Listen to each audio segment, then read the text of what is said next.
Welcome back, brothers and sisters. I am Braden. This is Langley Outdoors, the place where we not only talk about what's going on in the gun world, but also how we're going to fix it together. And the content that I'm going to show you right now is going to make your jaw fall to the ground. Harry Enten at CNN just said that Kamala Harris is the worst Democratic candidate in a generation, specifically around a very important subset, which has always been Democratic voters, and you're seeing it across the population. Everything that I'm about to show you is linked in the description box below. I can't wait to hear what you guys think, and of course, make sure you hit that like button, subscribe to the channel, turn the notification bell on if you want to see freedom from one coast to the other, border to border. And I'm pretty sure that CNN is not going to have Harry Enten very much longer, because wow, he's throwing truth bombs.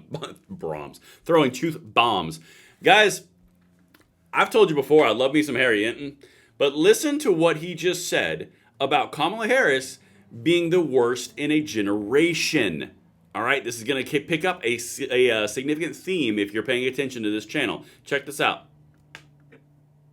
Points that just jump off the screen should set off sirens. All right, this is Union households. This is a Democratic margin in presidential election. It ain't what it used to be. You know, you go back to 1992, Bill Clinton won that union vote by 30 points. Hillary Clinton only won it by 12 points back in 2016. That was the lowest mark for a Democrat since 1984, Mondale versus Reagan.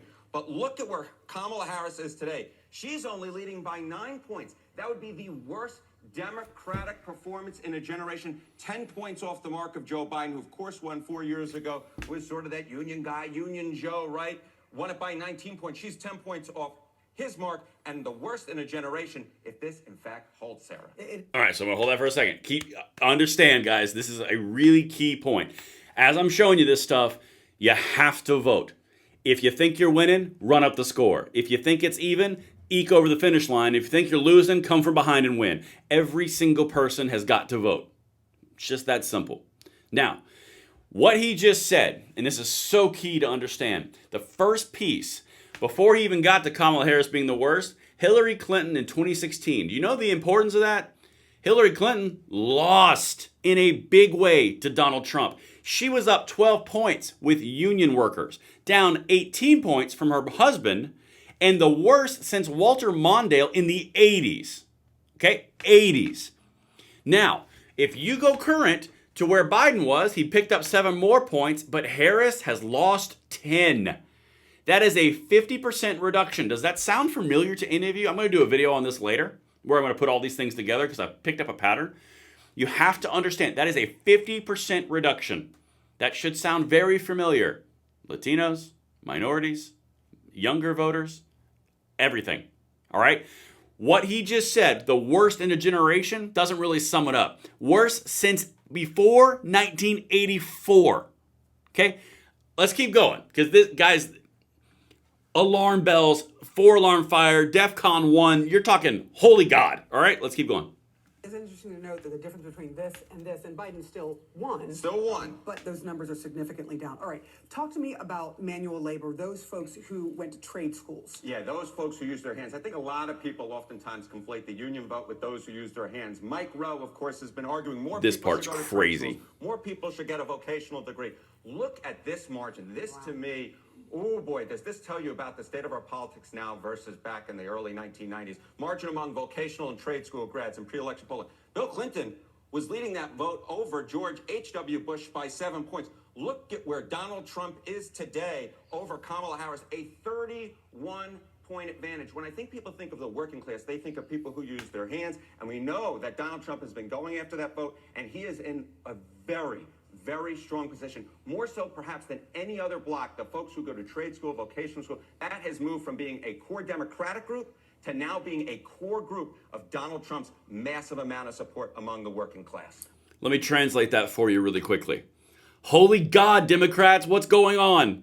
All right, from Bill Clinton in 1992 to 32 years later, there's been a switch of 40 points.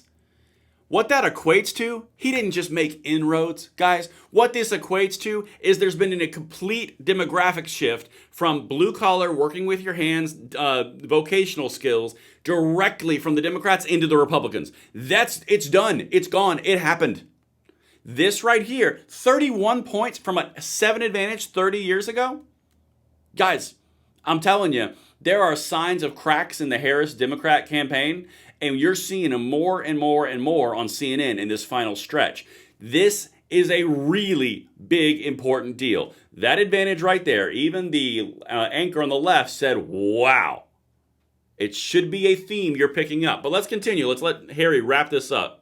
All right, let's move on to voters of color. And there's a very specific group that you looked at. And what are you seeing there? Yeah, you know, we've been noting on this program, right, that Donald Trump seems to have been having some real impact among voters of color, getting into that traditional Democratic support. And I was very interested to see this because we're talking about the working class, right? So this is the margin among non-college graduates, all right, the voters of color. You go back 4 years ago, look at that. Joe Biden won that group by 45 points. Look at where Kamala Harris's support is today. She's still leading amongst that group, but that lead is down 17 points to just 28 points. And I will note that the margin among voters of color who actually graduate college has only been changed by 5 points. 5 points compared to 4 years ago. The reason Donald Trump is doing so well amongst voters of color is because he has really gone in and grabbed a lot of voters that he didn't previously have among those who didn't graduate college. And this is part of a larger trend that we're seeing throughout our politics era, in which Republicans, specifically Donald Trump, is doing very, very well among working class voters, whether they were in unions, whether they went to trade school, or whether they're voters of color. The fact is Donald Trump seems to have gone into a hotbed of traditional Democratic support and made a lot of movement